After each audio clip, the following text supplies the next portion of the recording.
Assalamualaikum warahmatullahi wabarakatuh. Perkenalkan, nama saya Lubna Azhara Sirli dengan NIM 104060059 dari kelas 1C, jurusan Kesehatan, Prodi D3 Keperawatan, Politeknik Negeri Subang.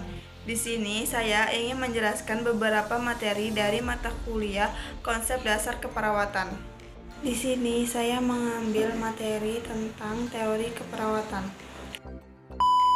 Parker mendefinisikan teori sebagai sebuah gagasan atau ide yang menjelaskan pengalaman, menafsirkan pengamatan, menggambarkan hubungan dan proyeksi hasil.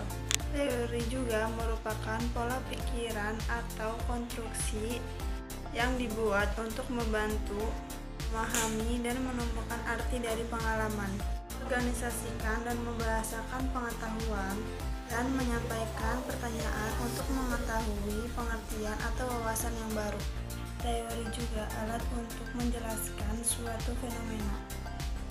Fungsi dari teori adalah menentukan area keperawatan, memberikan pemahaman terhadap profesi perawat dalam memberikan asuhan keperawatan, menentukan tujuan keperawatan, menjelaskan cakupan praktek keperawatan, dan menyusun ide-ide baru. Komponen atau unsur teori ada 4. Yang pertama ada konsep, yang kedua ada definisi, yang ketiga ada asumsi, dan yang keempat ada fenomena. Konsep adalah formulasi objek atau kejadian yang dapat dirasakan atau diamati yang bersifat abstrak. Definisi adalah menjelaskan atau menggambarkan teori konsep ataupun komponen-komponen yang menyusun teori. Asumsi adalah pernyataan-pernyataan yang menjelaskan konsep atau menggabungkan konsep-konsep atau pernyataan yang diterima sebagai suatu kebenaran. Sedangkan fenomena adalah kejadian yang ada yang dapat dirasakan atau dialami. Selanjutnya ada macam-macam teori keperawatan, dan di sini saya hanya mengambil 5 teori keperawatan. Yang pertama ada teori dari Florence Nightingale. Florence dikenal sebagai ibu keperawatan modern. Teori Florence yaitu teori tentang lingkungan yang dikenal dengan environmental theory. Teori lingkungan atau konsep model yang pertama ada lingkungan fisik. Lingkungan fisik merupakan lingkungan dasar atau dialami berhubungan dengan ventilasi dan udara. Sedangkan lingkungan psikologi yaitu lingkungan yang negatif yang menyebabkan stres fisik dan berpengaruh ke emosi pasien. Yang terakhir lingkungan sosial yaitu dihubungkan dengan keadaan penyakit. Hubungan teori Florence dengan teori yang lain yaitu dengan teori adaptasi, teori kebutuhan dasar manusia, dan teori stres. Hubungan teori Florence dengan proses keperawatan yaitu pengkajian, analisis data, masalah, diagnosa keperawatan, implementasi, dan evaluasi. Kedua ada teori dari Virginia Henderson. Virginia Henderson yaitu teori tentang kebutuhan dasar manusia. Paradigma keperawatan menurut Virginia yaitu manusia, lingkungan, sehat sakit, dan keperawatan. Manusia yaitu individu sebagai kesatuan yang tidak dapat dipisahkan. Jiwa dan raga adalah satu kesatuan. Lingkungan yaitu seluruh faktor eksternal dan perkembangan manusia. Sedangkan pengertian sehat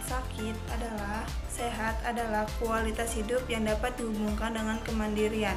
Sedangkan sakit adalah keterbatasan kemandirian. Sedangkan pengertian dari keperawatan adalah membantu individu memperoleh kembali kemandirian segera mungkin. Kebutuhan dasar manusia menurut Virginia yaitu ada 14. Yang pertama, bernapas secara normal. Yang kedua, makan dan minum cukup. Yang ketiga, eliminasi. Yang keempat, bergerak dan mempertahankan posisi yang dikehendaki. Yang kelima, istirahat dan tidur. Yang keenam, memilih cara berpakaian. Yang ketujuh, mempertahankan temperatur tubuh dalam rentang normal. Yang kedelapan, menjaga tubuh agar tetap rapi dan bersih. Yang kesembilan, menghindari bahaya dari lingkungan. Yang ke-10, berkomunikasi dengan orang lain. Yang ke-11, beribadah dengan kepercayaannya. Yang ke-12, bekerja yang menjanjikan prestasi. Yang ke-13, bermain dan berpartisipasi. Dan yang ke-14, belajar. Dari 14 kebutuhan dasar manusia itu, Virginia klasifikasikan menjadi 4 kategori.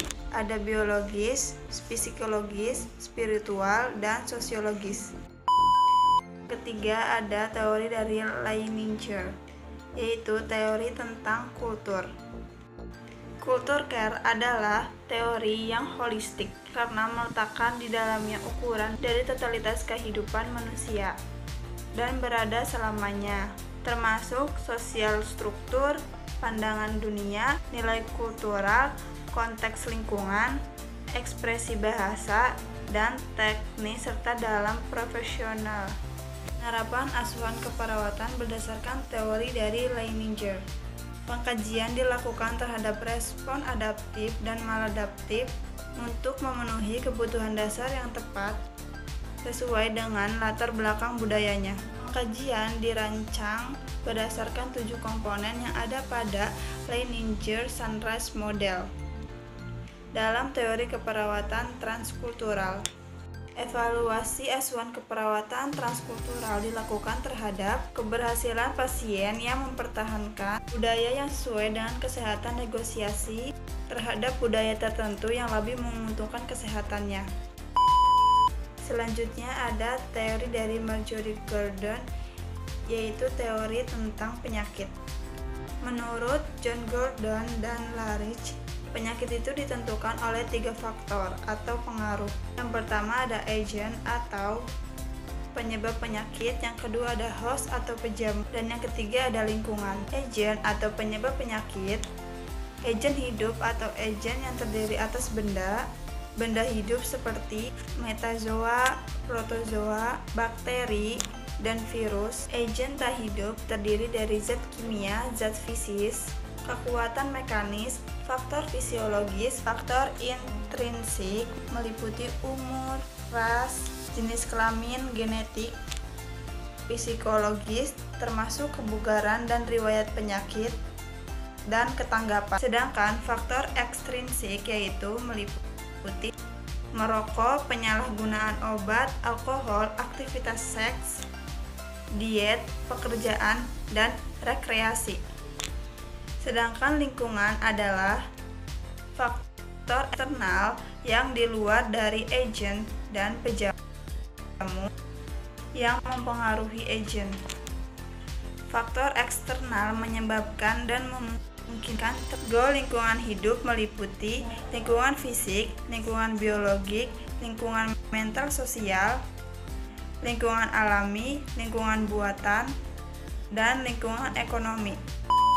Dan selanjutnya yaitu teori keperawatan dari King, yaitu teori tentang konsep dan tujuan. Kerangka konsep King, sistem sosial meliputi organisasi, otoritas, kekuasaan, pembuatan, keputusan, dan status.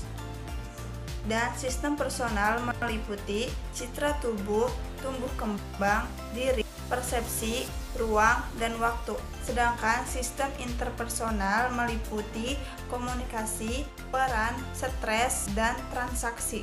Ketiga sistem tersebut membentuk hubungan personal antara perawat dan pasien.